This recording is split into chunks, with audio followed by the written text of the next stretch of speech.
Hello everyone, सबको good morning. आज हम आपके सारे कमेंट्स का जवाब भी देंगे और आज हम आपके लिए कुछ लेके आए हैं other than biology. Other than biology क्या है कि आज जो नई एजुकेशन पॉलिसी आई है उसके बारे में हम आपको कुछ चर्चा करेंगे और ये बहुत जरूरी है आपके लिए बिल्कुल खुली अपॉर्चुनिटी है। जितना चाहो उड़ सकते हो, जिन बुलंदियों तक चाहो पहुंच सकते हो। अब घबराने की जरूरत नहीं है। नई एजुकेशन पॉलिसी एजुकेशन हित में है, स्टूडेंट्स के हित में है, एजुकेशन के कंट्री के हित में है। देखिए, आज तक पूरे भारत में 3 बार एजुकेशन पॉलिसी आई है। ये नई वाली इसके पहले 2 बार आई है। जो पहली एजुकेशन पॉलिसी इंडिया में लागू हुई थी वो इंदिरा गांधी के गवर्नमेंट में कांग्रेस के टाइम पे आई थी और ये वाकया है 1968 का। 1968 में 1968 में पहली एजुकेशन पॉलिसी आती है इंदिरा गांधी के सिचुएशंस में। उसमें प्रधानमंत्री इंदिरा गांधी थी। और दूसरा जो एजुकेशन पॉलिसी आया वो 1986 में आया। तब भी कांग्रेस की सरकार थी और राजीव गांधी थे। और उसमें जो 1986 में आया था उसमें अमेंडमेंट हुआ 1992 में। उसके बाद 34 साल बाद 34 इयर्स आफ्टर ये न्यू एजुकेशन पॉलिसी आई है। जो पहली एजुकेशन पॉलिसी आई थी वो पॉलिसी के लिए जिम्मेदार है कोठारी कमीशन। जो कोठारी कमीशन है उसने कहा था कि भारत के विकास के लिए, डेवलपमेंट के लिए जो टोटल जीडीपी है उसका 6% कम से कम एजुकेशन में एक्सपेंडिचर होना चाहिए। और बहरहाल कोठारी कमीशन जो 1986 में प्रस्ताव दिया था इंदिरा गांधी को, उसमें कांग्रेस को समझ में नहीं आई। बट हाँ, आज समझ में आई है, लेकिन अब बहुत देर हो चुका है। आज जो एजुकेशन पॉलिसी नई आई है उसमें जीडीपी का 6% है। जरा सोचिए, अगर 1986 में जो भारत की आबादी थी उस अकॉर्डिंग 6% जो है सुझाव दिया था जीडीपी का एक्सपेंडिचर जो है, जीडीपी टोटल एजुकेशन में जो एक्सपेंडिचर है जीडीपी का 6% होना चाहिए। यानी मिनिमम जीडीपी का 7 to 8% होना चाहिए गवर्नमेंट को। आप देखिए, पूरे वर्ल्ड में बेस्ट एजुकेशन पॉलिसी फिनलैंड का है और वहां पे 7% एजुकेशन पॉलिसी, जीडीपी का 7% जो है एजुकेशन एक्सपेंडिचर पे खर्च होता है। आपको बताएं, अब आया है मल्टीपल एंट्री एग्जिट, यानी कभी भी कोई भी आप कोर्स ज्वाइन कर सकते हैं। अब ये नहीं है कि मैथ वाले बायो नहीं पढ़ेंगे, बायो वाले मैथ नहीं पढ़ेंगे। अरे बायो वाले डांस भी पढ़ेंगे, म्यूजिक भी पढ़ेंगे, हिस्ट्री भी पढ़ेंगे, सोशियोलॉजी भी पढ़ेंगे, फिलॉसफी भी पढ़ेंगे, सब पढ़ेंगे। यानी कभी भी कोई भी सब्जेक्ट आप पूल में से चुन सकते हो। अब 10th के बाद अब आपको नहीं साइंस में जाना है या मैथ्स में जाना है या कॉमर्स में जाना है, ऐसा कुछ नहीं है। अब आप क्लास 8 के बाद ही आप अपनी स्ट्रीम को चुन लेंगे। अब रटने का टाइम गया, अब समझने का टाइम आया है। सारी चीजें एक्सपेरिमेंटल बेसिस पे होने जा रही है। एक चीज बोलूंगा, जिस देश में शिक्षा, चिकित्सा और रक्षा, शिक्षा, चिकित्सा और रक्षा ये तीनों व्यापार बन जाए, उस देश का पतन निश्चित है। और ये दुर्भाग्य है हमारा कि हमारे यहाँ शिक्षा सबसे बड़ा व्यापार है, चिकित्सा और बड़ा व्यापार है, रक्षा और बड़ा व्यापार है।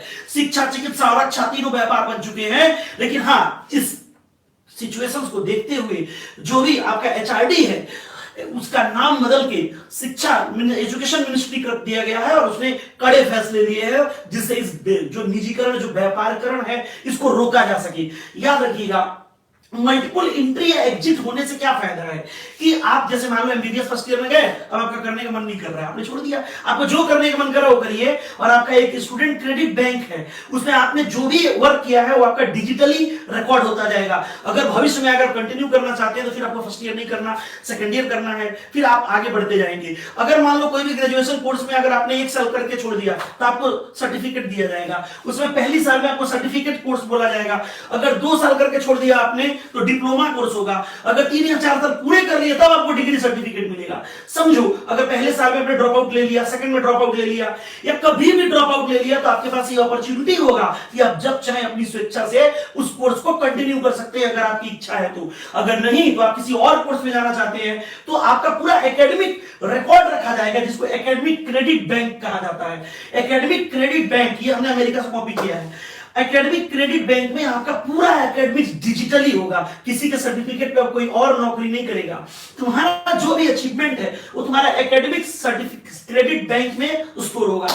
अब स्टूडेंट जॉब के साथ साथ रिसर्च दोनों में काम कर सकते हैं। यानी जब चाहे तब जॉब करें, जब चाहे आप रिसर्च में मूव कर सकते हैं। अगर फाइनेंशियल कंडीशन अच्छी है तो रिसर्च में चले गए, फाइनेंशियल कंडीशन रिसर्च में है, फाइनेंशियल कंडीशन अच्छी नहीं है तो आप अपने रिसर्च को वहीं पे ड्रॉप करके आप जॉब में जा सकते हो। सबसे अच्छी चीज, जितने भी यूनिवर्सिटी कॉलेज हैं मल्टी डिसिप्लिनरी हैं। मतलब क्या है कि आप एक साथ music, fashion designing, biology, mathematics, history, geography, या जो तुम्हारी इच्छा हो वो तुम अपने पूल में सेलेक्ट करके पढ़ाई कर सकते हो। मैक्सिमम बेनिफिट इससे जो मिलने वाले हैं वो कॉलेज ड्रॉप आउट्स को मिलने वाला है, और छोटे बच्चों को पहले 10+2 था, अब ये रूल बदल गया। आपको पहले प्री नर्सरी, प्री फाउंडेशन, मतलब समझ लीजिए जो देखिए गवर्नमेंट कोचिंग को खत्म करना चाहती है। कोचिंग कहीं ना कहीं बच्चों को मेंटली हैंडीकैप बनाता है। कोचिंग से बच्चे मानसिक अपाहिज होते हैं, रट्टा मार मार के जो बच्चा अपना पोटेंशियल है वो खो देता है। तो उसको कम करने के लिए जो लेटेस्ट एजुकेशन पॉलिसी आई है वो नो मोर रट्टाफिकेशन, एक्सपेरिमेंटल एनालिसिस है। यानी अगर कोई बच्चा क्लास 6 में चाहे अगर कंप्यूटर के प्रोग्राम बनाना चाहता है, या एरोनॉटिक्स में जाना चाहता है, रिसर्च में जाना चाहता है, जिस क्षेत्र में जाना चाहता है, और 6 के बाद उसको वोकेशनल कोर्सेज में उसको दाखिला मिल सकता है। याद रखिएगा, क्वालिटी एजुकेशन को प्रमोट करेंगे। यानी अब ये नहीं कि जो चीज कूड़ा कबाड़ है वही पढ़ाए जा रहे हैं, जिसका कोई दूर दूर तक वास्ता नहीं है। इस नए एजुकेशन पॉलिसी में क्वालिटी एजुकेशन, इसके साथ साथ single regulatory for higher regulation, यानी जो भी हायर स्टडी है, हायर रेगुलेशंस है, आप सिंगल बोर्ड, जैसे अभी यूजीसी करती है, नेक है, दुनिया भर की संस्थाएं हैं जो मिलकर कोऑर्डिनेट करती हैं कॉलेज को, यूनिवर्सिटी को, स्कूल को। समझो, अब केवल एक संस्था बनाई जाएगी जो सबको एनालाइज करेगा, और वो पूरा डिजिटल होगा, उसमें किसी तरह का कोई फ्रॉड होने की संभावना नहीं होगी। यही नहीं, देखिए कोठारी कमीशन ने जो 6% जीडीपी का खर्च करने के लिए सुझाव दिया था 1986 में, प्रेजेंट 2.5 से 3% जीडीपी का खर्च हो रहा था। खैर गवर्नमेंट को एहसास हुआ 6% लेवल कर दिया है, लेकिन गवर्नमेंट को इस पे विचार करना चाहिए। हम आखिर दुनिया में क्या हम कहते हैं कि ईस्ट और west, India is the best, तो इंडिया में एजुकेशन पॉलिसी क्यों नहीं बेस्ट है? इंडिया में एजुकेशन पॉलिसी बिल्कुल फिनलैंड के तर्ज पे होना चाहिए। गवर्नमेंट को 1% और बढ़ा के ये 7% करना चाहिए।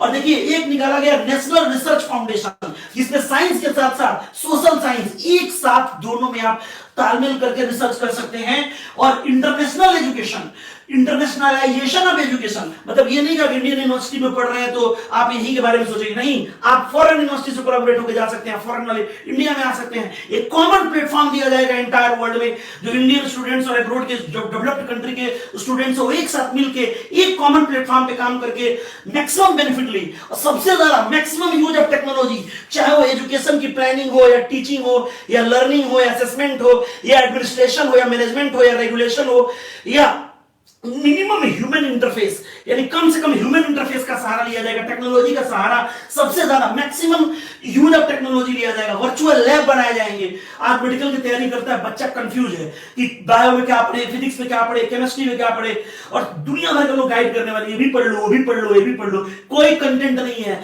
आज ई कंटेंट पे बढ़ावा दिया जाएगा। बच्चा अगर बायो पढ़ना चाहता है, बायो में क्या कंटेंट पढ़ेगा, उसका ई कंटेंट अवेलेबल होगा। मैथमेटिक्स है तो उसका ई कंटेंट अवेलेबल होगा, यानी कंटेंट रिलेटेड सारी प्रॉब्लम बच्चे को रिजॉल्व हो जाएंगी। तो मैं आपसे कहूंगा, आप अगर कोई आपके छोटे भाई बहन है, या आप खुद स्टूडेंट्स हैं, या आपके बच्चे हैं, तो आपको बहुत ज्यादा ध्यान देना चाहिए नई एजुकेशन पॉलिसी पे। इस पे रिफॉर्म स्कूलों में होगा, कॉलेजेस में होगा, यूनिवर्सिटीज में होगा, और कहीं ना कहीं इस नए एजुकेशन पॉलिसी को हमको तहे दिल से स्वागत करना चाहिए। और नीट को लेकर जो बच्चे परेशान हैं, परेशान एकदम नहीं हो। समझो, नीट क्या है? मेडिकल एंट्रेंस एग्जाम है। एग्जाम से पहले जिस बच्चे को फर्स्ट रैंक आना है ना, उसको भी बहुत डर लग रहा होगा कि काश किसी तरह से कॉलेज मिल जाए। समझो बात को, बट आपको घबराना नहीं है। डोंट बी पैनिक, सिचुएशन को फेस करो। Face life as it come, जीवन को उस तरह से फेस करो जैसे वो आता है। पहले से कोई भी पूर्वानुमान ना करो। तुम सोचो, पहले से तुम अगर एनालाइज कर लिए कि ऐसा होना है, वैसा नहीं हो, तुम्हें पेन होगा, यार जैसी जिंदगी चल रही है चलने दो, उस पर मैक्सिमम समय का उपयोग करो, और पूरी हेल्दी और एनर्जेटिक रहो। और बाकी